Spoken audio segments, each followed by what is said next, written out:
Kapatid, dalawa pong aral ang gusto kong baunin nyo, tandaan nyo. Unang-una, wala pong perfect soil sa ating buhay.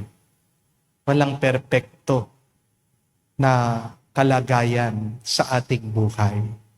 Meron at merong mali, meron at merong hindi tama, meron at merong masama na mangyayari sa atin.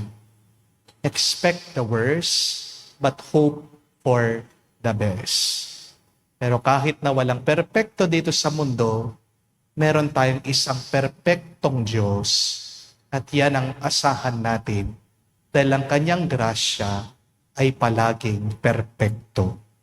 Pero pangalawa, alisin niyo po sa isip niyo na dahil mabuti kayo na walang masamang mangyayari sa inyo. Hindi naman ibig sabihin na may mabuti kang ginawa, mayroon palaging mabuting balik sa'yo yan. Anong nakakasira ng ating tuwa, ng ating galak? Yung ating expectation. Remove your expectation and replace it with gratefulness, with thanksgiving. You will be a lot happier. You will be a lot more joyful. Pero habang ikaw ay umaasa sa Diyos, maghanda ka. Paghandaan mo ang mga masasama na pwede mangyari sa iyo. At paghandaan mo ang grasyang pwede mong tanggapin sa Diyos. Understand that preparation is a sign of your faith. Ang tanda na ikaw ay naniniwala ay naghahanda ka. Tanong hinahanda mo ang puso mo. Baka naging matigas na yan. Baka naging madumi na yan. Baka yan ay lumayo na sa Diyos.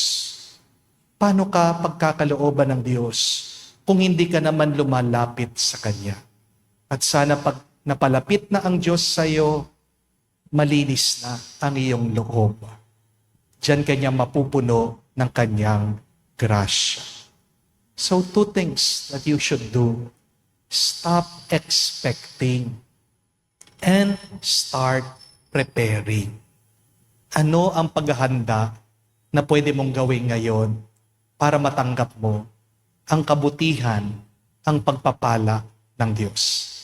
Pag-isipan mo yan, pagdasal mo yan. Sumainyo ang Panginoon.